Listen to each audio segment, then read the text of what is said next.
This is 5 secrets to beat chronic pain. So, who is this for? Individuals who are looking to overcome their chronic pain. So you are probably seeking some kind of knowledge that's going to help you accelerate your path to healing. And it's also for those who are looking to live with less pain, more energy, and happiness so they can get back to living a fulfilled life. So in the next 60 minutes, well, 40 minutes here, we're going to talk about how pain works in your body and your mind, how you can create a deeper connection with your body and mind. And this is going to give you more control over your health. How you can tackle obstacles that might be getting in your way from healing, and also how you can make lasting changes that will affect both your pain and your life.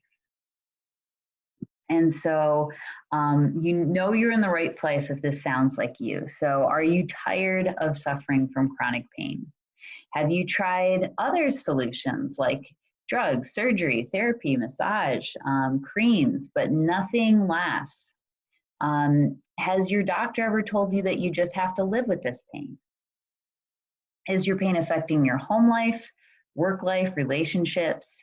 Your pain might be making you tired, stressed, anxious, and depressed. And there's a good chance you feel frustrated because you're not living your life to your full potential. So in this workshop, I'm going to be introducing 5 keys. And if you apply these 5 keys to your life, what you're going to notice is that you're going to start healing what are the deeper roots of your pain. You're going to be able to move through your day with ease, energy, and enthusiasm. You'll face stress with calm and clarity, and you'll accomplish more in your daily life. Also, you'll probably notice improvement in your home life, your work life, and especially your relationships with others. So, who am I? My name is Joy Detling, and I'm a health coach who focuses specifically on those with chronic pain, chronic illness, and chronic fatigue. And this is because I've been through my own personal struggle with these issues, and that is what's brought me on this path because for myself, I had to bring together multiple different modalities in order to find healing for myself. And now that I am much better, I've on a mission to help others overcome chronic pain.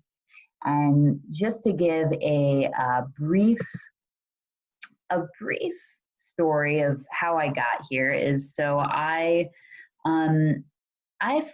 suffered from chronic pain for really since my young teen years, maybe even a little earlier than that, in addition to fatigue that just kind of built up throughout my life. That it started very mild and wasn't that intrusive on my life until about my early 20s.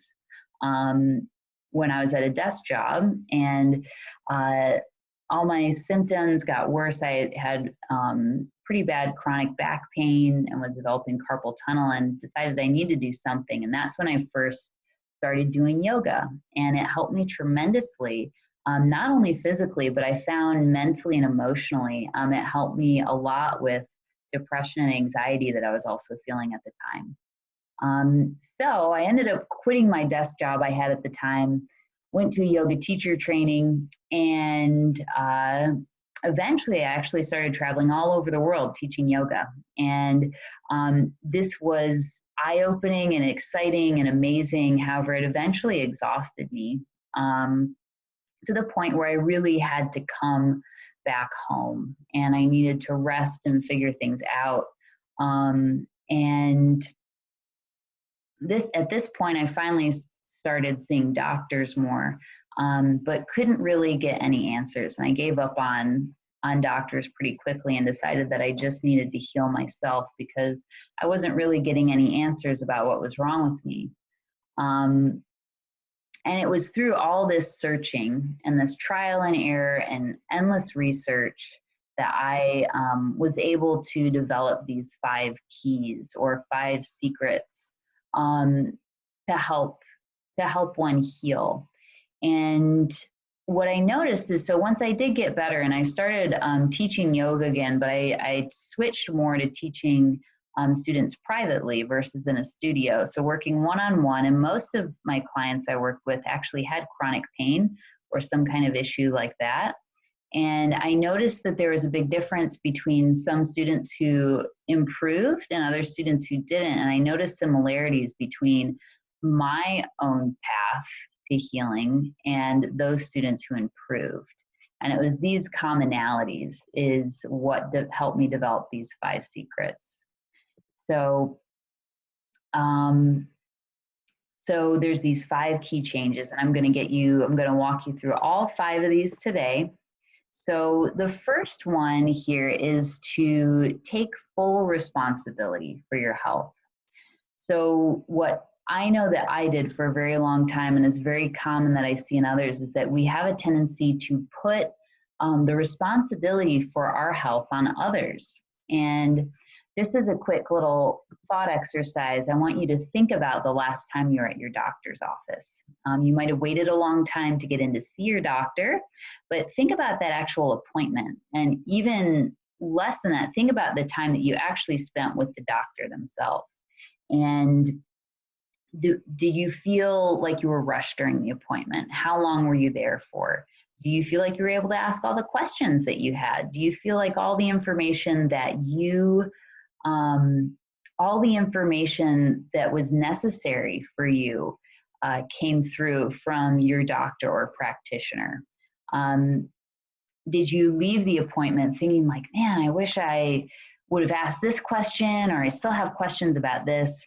And I find that that's a very common experience for people, that they feel that there was something missing as far as information goes in their appointments. And the average doctor's appointment is only about 20 minutes. And if you think of it, the time that you spend with the actual doctor is usually much less than that.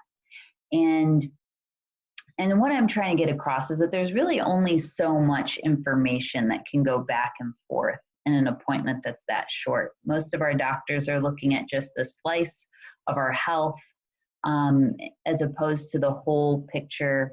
And even for those of us who work with more holistic doctors, even then there's still information that's always going to be missed. And this is because really you are the only person that has your entire picture, that knows your whole history, that knows all of your issues over time, that knows how you think and you feel. So you know you the best. And because of this, you are your best doctor.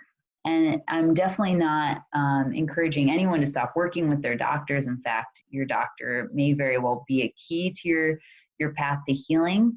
But however, what I'm encouraging you to do is to really take a responsible role and really the driver's seat in your health. Make sure that you're asking lots and lots of questions. Make sure that you're doing research before your appointment, doing research after your appointment, seeking out all types of different treatment options, you know, those that are popular and those that are less popular. And there's lots of reasons why we tend to put responsibility onto other people. And the reason this is because there are a lot of things about ourselves that are actually difficult to see, especially in relationship to ourselves. There's things that we don't want to see. We don't want to see things like our bad habits. We don't want to see choices that might have put us where we're at. We don't want to see how deep our pain really affects our lives. We don't want to see how deep our pain might be affecting those around us. These are all difficult things to acknowledge and notice. And another difficult thing is we don't want to see the level of responsibility that we have in our own suffering. And however, when you do this exercise and you explore these questions, it's actually very powerful because it is putting you back in the driver's seat. When you are aware of all of your actions and how they're affecting you, whether those are positive or negative. So really the first step, and this was the turning point for me in my health, was claiming responsibility for my health and realizing that I was responsible for all facets of my life, my actions, my behaviors, and that I was the one that was in control in deciding my path to healing. Um, so when you're not taking responsibility, information is usually overlooked by you and your practitioners. You become complacent to your state of well-being and happiness. And also, you're going to heal much more slowly because no one's in the driver's seat. However, when you do take responsibility, you will be in control, more in control of your health and your life. And because you know yourself better, your practitioners are going to be able to serve you much better. And your healing will accelerate because you're going to have a very clear vision of where you want to go and a much clearer vision of how to get there. And that takes us to our second point. So our second secret is to change your habits and your mind. So if you were to pinch your hand really hard right now, your first thought would be that you felt pain in your hand. However, you only feel pain actually in your brain. So if you were to pinch your hand, you'd have a sensation in a location, and that travels through your nervous system. And it's not until that signal reaches your brain that it's actually labeled as pain or something with a negative connotation. So, so pain, again, let's just repeat that again. So pain is a label that's in your brain. Before that, it's just a sensation. And so we also can think of you've probably heard the quote, neurons that fire together, wire together. So this means that the more we have an association, or the more, let's say, I pinch myself and my brain labels it as pain, the more likely every time I feel a sensation in this location, it's to be labeled as pain, because a neural pathway is created. And this becomes easier and easier for my brain to just label this as pain. So what we find is that those with chronic pain have some really significant changes that actually happen in their brain, that these have been measured. And the first is that the frontal lobe, which is in charge of focus, goal-oriented tasks, priorities, the frontal lobe also blocks out negative emotions, that this frontal lobe becomes much weaker in those who experience chronic pain. Conversely, the inner cortex becomes much stronger in those who experience chronic pain. And this, the inner cortex maps our internal environment, and it really looks at how our body feels physically, but it also attaches emotions to our different body parts and sensations through our body.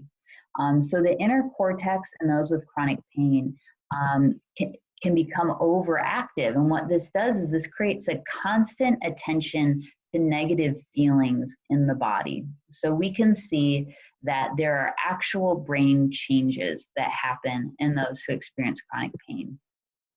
And this sounds kind of scary. However, there's always a way to change. And so I like to think of the brain as a series of trails.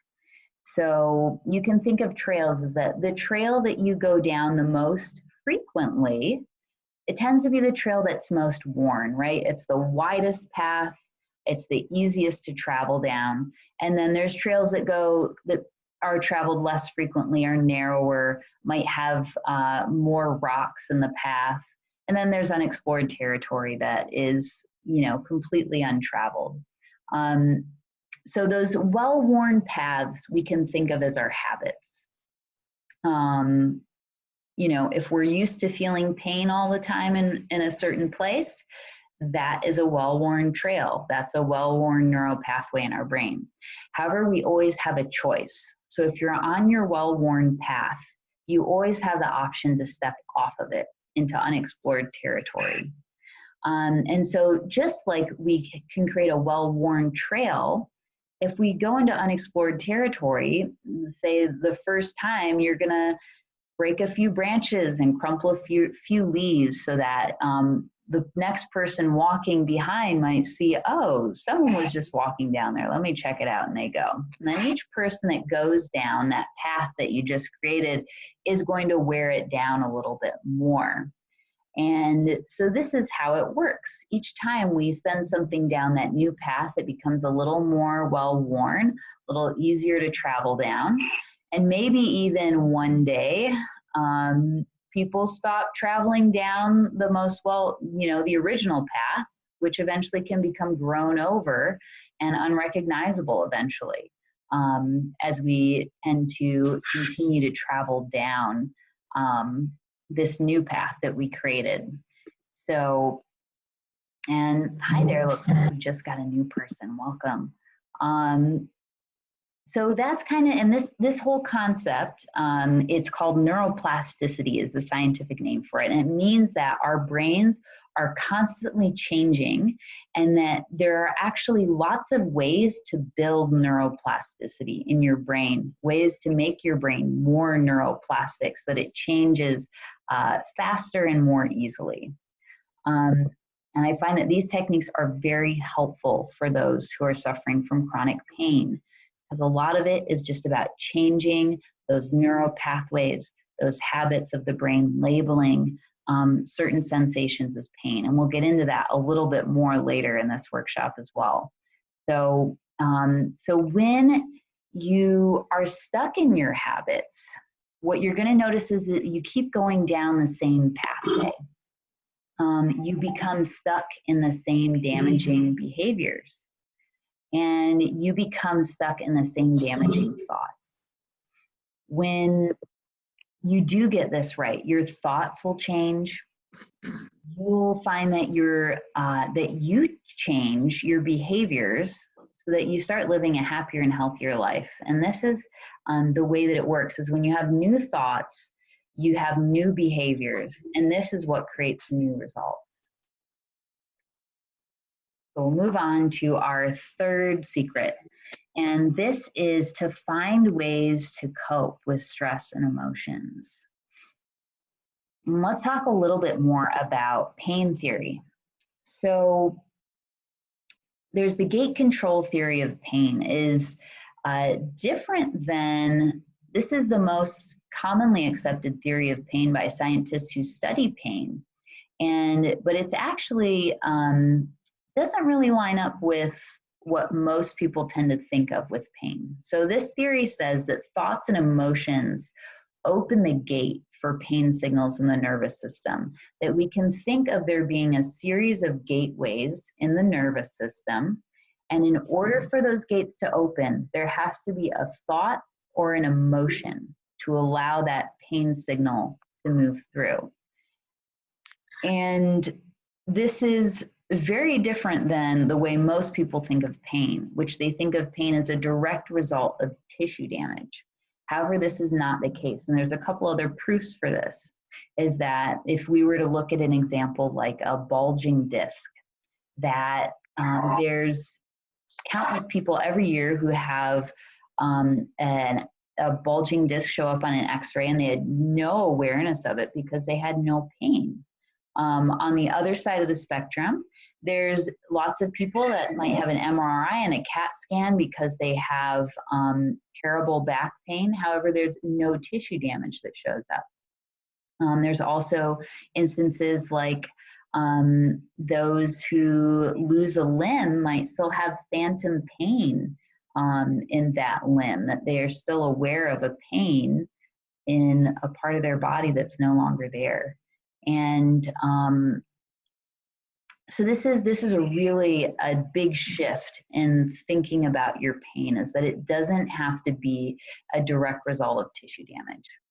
So, and what this means is that there are two types of people who are really more susceptible to developing chronic pain. And these are people that have either had a lot of emotional pain, either currently or in the past, also those who have a high stress load. either in the past or currently, or they might have both. Very likely they have both. And so let's talk about stress first. So you've probably heard of the fight or flight response, which is when our sympathetic nervous system becomes overactive, and this prepares us for intense action, which is very helpful if we're trying to flee a tiger, which is not a very common situation for most of us these days. However, what is much more common is that we, in our busy modern world, that we are constantly encountering small stresses and almost all the time.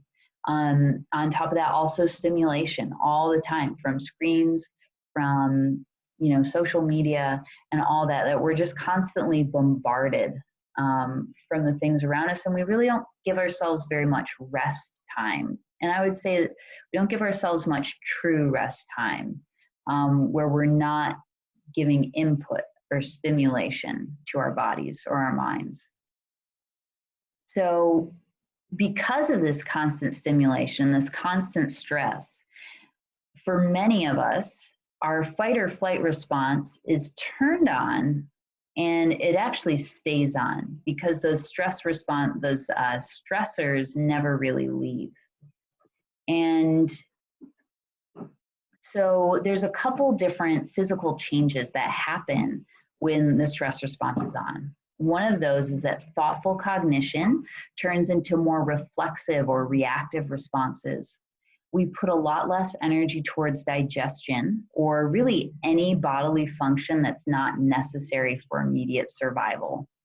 There are increases in inflammation throughout the body because this is preparing our body for if we were to get a huge cut and our bleeding we needed to heal a wound very quickly. And also, there's also a big increase in heart rate, breathing rate, blood pressure. And while all these things are going to help us flee a tiger, when all of these things happen and they're continuous, they have a lot of detrimental effects on our health. Cardiovascular disease, organ malfunction, and just overall stress on the body. And so, and you can think to yourself too, is, your pain, have you noticed that it's ever been worse when you're under stress?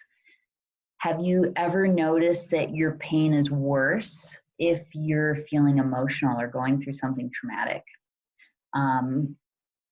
And I know for myself and many others that the answer to that is usually yes. So let's talk a little bit more about emotions. And what I've noticed working with people, that there are some really common emotions across the board for people that suffer from chronic pain. And one of those is symptoms of depression. And this could be as simple as feeling sad sometimes. In addition to that, it could be feeling worthless, having a lot of harsh self-judgment, having the thought that your body no longer works, being frustrated that you can't do the things that you used to do, maybe trying to change the past. Also, very common is catastrophic thinking. And this is the belief that things will never go right. Things are always going to go wrong. You dread the future, and you believe that things can only get worse. And then also on top of this, there's poor emotional self-care. So, and this really shows up as the difficulty in recognizing that you're under stress. I see this is very common in the type A personality, the people who want to push through the stress, push through the pain. They just keep going. It's very common that those with chronic pain have a very high pain tolerance because they are so used to pushing. And this really leads to poor coping because they don't know when to stop pushing. And also an inability maybe to recognize emotions, an inability to process exactly what's happening in your body. And also common is rumination. So thinking the same thoughts again and again, that cyclical thinking, a constant worry. This is also shows up commonly as indecisiveness, or brain fog as well, I feel is a big part of this. And so we look at all this emotion, it really leads to a sense of negative expectancy. And this expecting the negative all the time, it leads to a never-ending cycle, really. And that's because, as we've seen, so if thoughts and emotions open the gateway for pain, is that if we have a negative thought, that can increase our pain, which increases our stress, which increases our pain, which increases our depression, which increases our pain. And we can see how this just can snowball and go on and on. So a big part of your process to healing is to break this cycle, is to recognize it and to stop it. And that's learning effective ways to cope with your stress and effective ways to cope with unaddressed emotions. And so when you're not properly coping, you're going to feel a constant stress and worry. You're going to feel like you're trying so hard, maybe pushing so hard, but getting nowhere. You'll feel like you're being held back from being happy, productive, successful, healthy. And when you do get this right, you'll be able to get through your day with calm and clarity. So you'll find that you face the same stressors that you had before, but much calmer, much more clear. And you'll be aware of your emotions and have a healthy outlet for them. And your health in all areas of life will improve. Let's move to our fourth point. So this is to learn to move without pain. So one of the sad results of pain is that it tends to keep us from moving because we want to avoid feeling more pain. However, the stagnation that happens from not moving tends to be much more detrimental to our health than feeling pain. And so to add to this too is that most of us live a very sedentary lifestyle, much more sedentary than our ancestors were.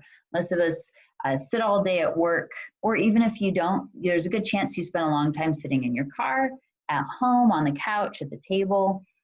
We spend a lot of time in one position, and this tends to throw our bodies out of balance. And there's a lot of types of movements that our body was designed to have that we simply don't get in our daily lives. So this creates overall a lot of stagnation. And when we stop moving because of pain, we're just adding to that. And when we feel a lot of pain, for those with chronic pain, it's very common that we detach from our bodies because we're trying to feel less pain. So most who are under chronic pain would probably say that they're feeling too much. However, I would argue the opposite, is that we're actually not feeling enough, that we're feeling a very small portion of the spectrum of sensations that we can feel. We've started to feel mostly pain. And so what we need to do is we need to start feeling again, really feeling, bringing mindfulness to our movements and feeling and recognizing that there's really two different types of pain signals. One I would call a functional pain signal, which means if I was to bend my thumb backwards till it almost breaks, it's going to give me a shooting pain signal, which tells me to don't do that or I'm going to break my thumb. There's other more dull, achy kind of pain signals that are more just our body communicating that it needs some kind of attention, but it's not warning us of immediate danger.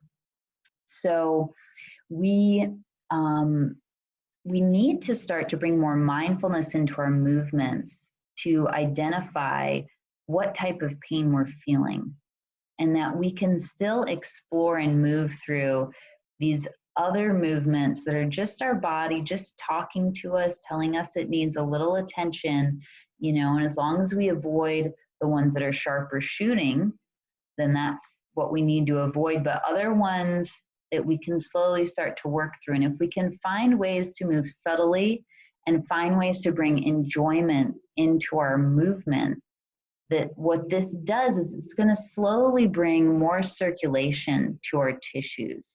It's going to bring more health to our tissues because they were formerly in stagnation.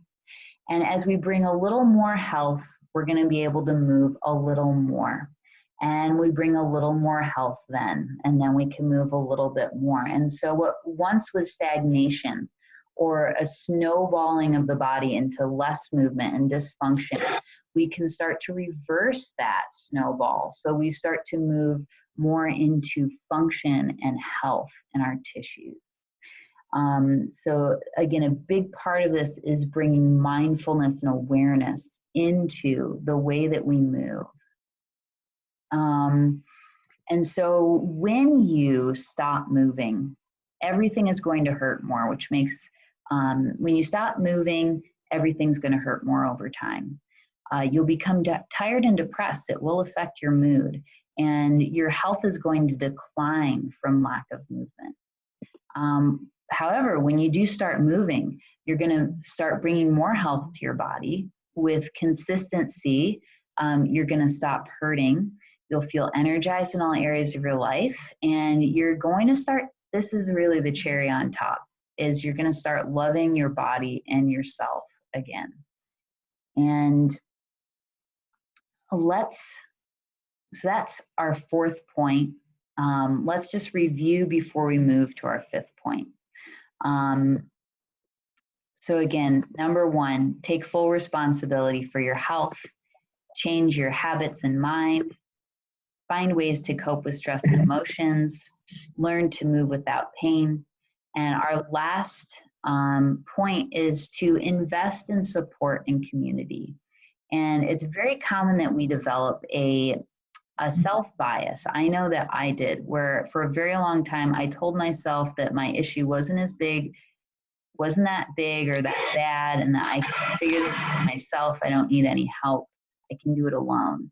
However, I found that for myself, this really kept me from progressing for a very long time because, first of all, it had me become complacent to my health. It made me put responsibility again onto others.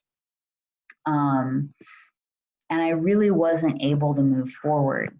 And I remember in my own personal journey, I felt very alone, very isolated, especially when I was at my worst, because I looked very normal from the outside.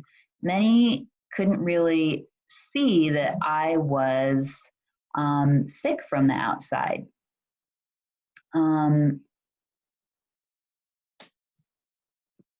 Most couldn't really tell that I was, I looked very normal, and I was so used to pushing through the pain that I became a very good actress. That some that were close to me even, accused me of just pretending to be sick or pretending to be ill. And that's very isolating to have those that you trust assume that. And so if you're thinking about, whether you have any support in your life, some keys that will show that you're lacking support is if you feel embarrassed talking about your pain or your health. If you feel scared to share, and again, this could be because you're afraid of ridicule from others. Maybe you're in denial about your pain or how much it's affecting you. And maybe you might also just feel very disconnected or very confused about what's going on with you. And that's really because you're lacking support and others who can understand what you're going through. And in this whole process, we can feel very alone. However, I'd like to really say that you're not alone, that there are so many going through this same kind of pain. And I found in my own journey that finding others to support me was really helpful in moving along and getting better. And just the act of talking about your pain can be very healing. And it can really bring a lot of clarity to yourself about what you need in order to heal. Um, so there are some benefits that come from having a support system. The first thing is new ideas. So you can think about this workshop that you reached out for support today, and you probably already have some new ideas floating around your head just from this workshop. Having support also is going to keep you accountable because others are going to be checking in on you. And this is what's going to lead to results because you know that there are others that care about you and that are rooting for you. So, and again, this is how it works. Like we talked about habits, is thoughts become actions, become results. So if you want to get different results, you need to change your thoughts and your actions. So you need to think about how can I start doing things differently. So I just want to stress that I really believe, I believe in you that each individual has the power to heal themselves and to heal the roots of their pain. Each of you has the opportunity to move through your day with more ease, energy, and enthusiasm, to face stress with more calm, to accomplish more, to improve all areas of your life. And you just need these 5 points that we talked about today in order to have a huge jump start on your path to self-healing. And really, these 5 secrets alone are going to get you along on your way.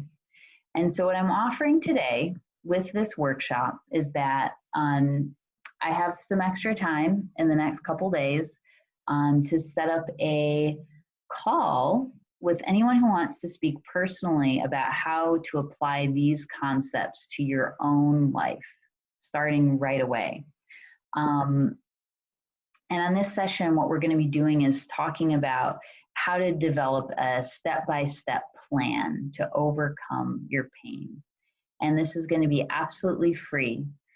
However, it's not for everyone. So there's a couple things that you need in order for this call to be successful for you. You need to be highly motivated and dedicated to yourself. You must be receptive and open-minded and ready for big changes. You must be ready to invest time in yourself. You must enjoy a challenge and you must enjoy change. So I'm doing this really because I have, for my own personal story, I understand how challenging chronic pain is. I understand how difficult it can be to find support. And for me, it really inspires me and it nourishes me to be able to share this information with others. I also know that some might feel that having my help will be that they'll be interested in hearing about that. And we can discuss that on the call as well. However, if you're not, this call will still be yours either way. And I hope that we can still be friends either way. So that leads us to the end of this workshop. Thank you so much for watching this workshop, and I hope you found it valuable. If you have any questions at all, or if you would like to book a time to talk with me, please email me at the email address on the screen. That email address is joy.dettling@gmail.com.